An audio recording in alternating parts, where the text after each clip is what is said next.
G'day, so I'm just doing a little bushwalk and just walking through the property, just somewhat bush, somewhat farm, but I'm going to go up here into the bush and camp for the night. Anyway, I'm just passing by this tree. You can see it's got some fallen branches, and I have a sneaking suspicion I know why, so I'll take a closer look. So this is some sort of wattle, it's some type of acacia, not 100%. Might be acacia longifolia. I'll have to get back to you on that, but as you can see, got a few fallen branches. That's what made me come over here to have a look. If you have a look over here, you can see there's sawdust here, and there's little holes, and that's from wood boring grubs. It's also probably what the ants are after. They're probably after the grubs too. And I'll see if we can find some. I don't really have the best tools for it, but I'll give it a go. There's probably some in here. There we go. Here is a wood grub. Let's try and get him out without squishing him. But yeah, it's a wood grub, so there should be a bunch of them in here. As you can see, they've done quite a bit of damage to the tree, and yeah, as far as I know, all wood grubs are edible unless they're in a poisonous wood, and yeah, they taste a bit like eggy peanuts. I haven't had them raw, but if you cook them in coals, yeah, they're quite tasty. And so here's a little wood grub, and I bet you there's a bunch more, so I'll see how many I can collect. But yeah, I don't have an axe or anything. I don't want to. The tree's looks like it's about to die anyway. It's got a lot of dead branches. But I'm only going to try and go for the areas where I'm sure the bugs are. I'm not going to just hack at it. I've only got a knife, so I'm not going to do much damage. So yeah, I'll keep looking. Yeah, there's a wood grub. So basically what I'm doing, just to get to them, I'm just prying off some of the old dead bark, and you can see there's a bunch more grubs, and they're pretty easy to catch. Look, there's another one in there. So I think traditionally people would use like a hooked vine with like little barbs on it, and the Aboriginal people would put it down into these sort of holes and fish them out. I might have a look around and try that method in a minute, but at the moment this is working, so I'm going to collect up a few just in some bark and we'll see how we go, and I'll roast them on the fire in a minute. Alright, so I've only been at it for about 5 minutes now, but I found a few already. Here's a bigger one. He's just in there. You see him move. So I was going to fish him out without, try not to squish him in the process.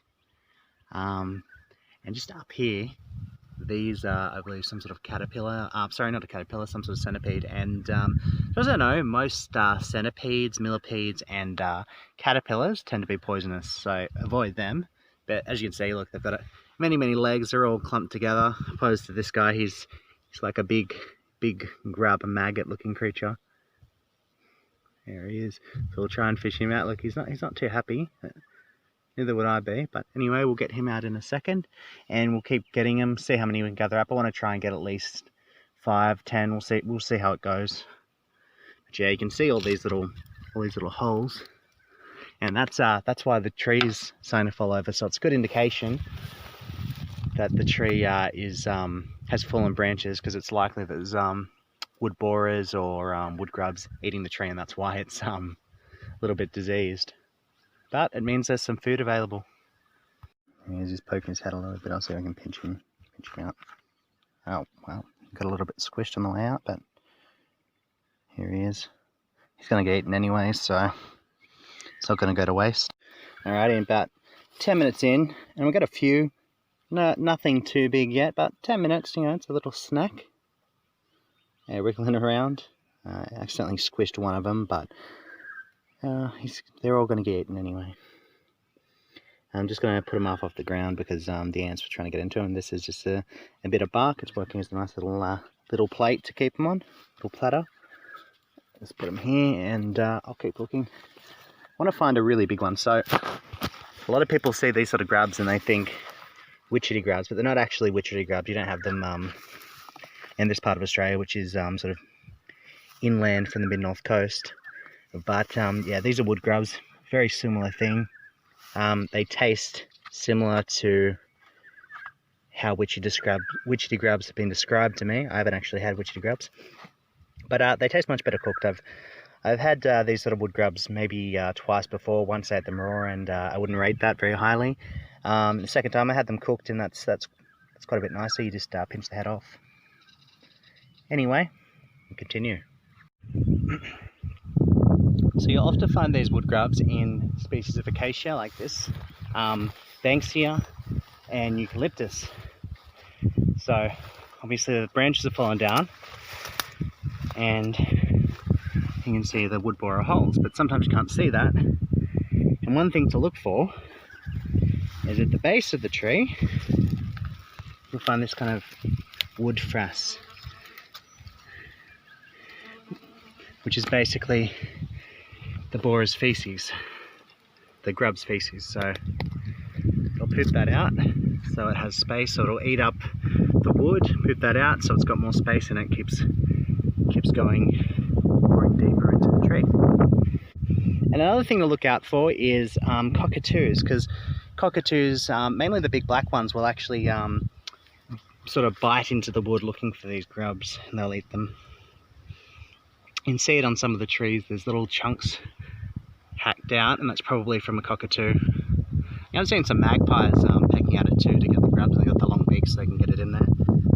But yeah, so look out for birds. If the birds are hanging around the tree, watch them, and if you see them pulling out grubs, well, there's grubs there. Paperbark.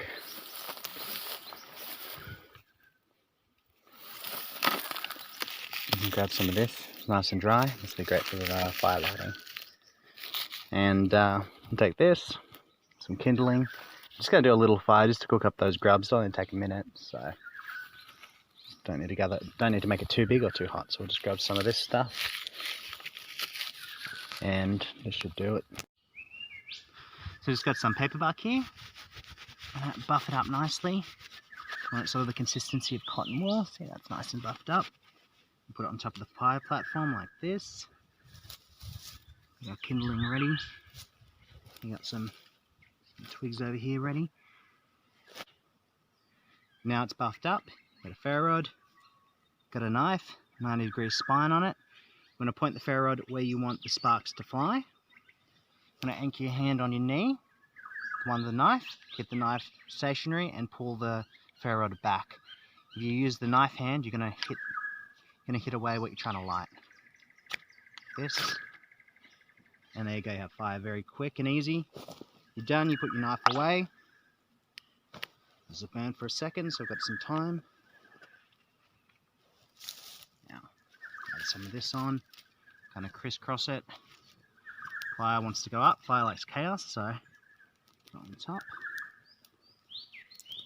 And I've got a little bit more paperbark here.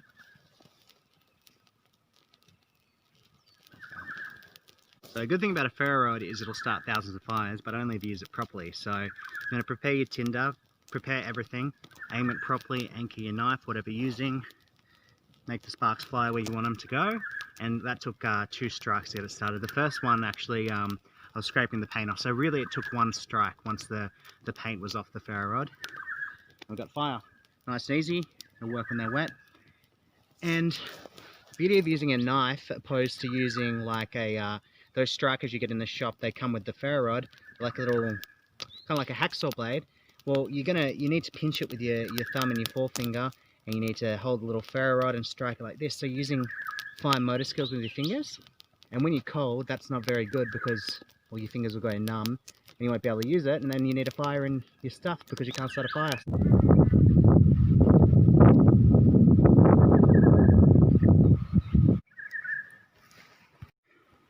Alrighty, we've got some nice hot coals. We've got our grubs here. It was two a little bit squished. I thought I'd give it a try raw.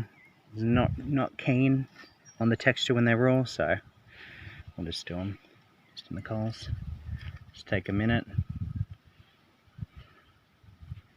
Try and squish their heads before I put them in, just so they just. This one's still alive. Squish his head before it goes in. Doesn't suffer. And give them a couple of flicks. Yeah, I think we'll say try to do them for about 30 seconds until they start to become a little bit hard. Or let's say firm, so they're not as squishy. We'll bury him over just for a minute. Oh, twig broke. Alright, those guys are about done. Sort of stretched out. Oh, this one's a little bit overdone. We'll get him off.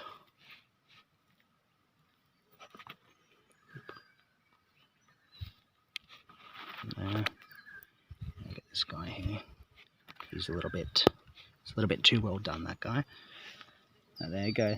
They're cooked.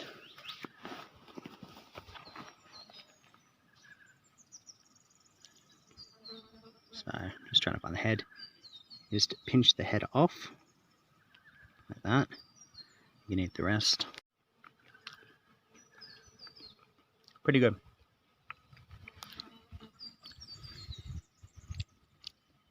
Yeah, slightly nutty. Yeah, a little bit like kind of slightly gritty mashed potatoes mixed with like an scrambled egg, and it's kind of a hint of a woody nuttiness. So just pop the head off. Body. Not bad.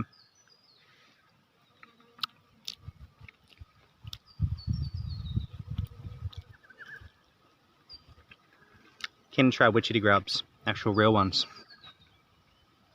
And this guy I burnt. I burnt a little bit. We'll try him anyway, I don't want to waste him. Yeah, it's good.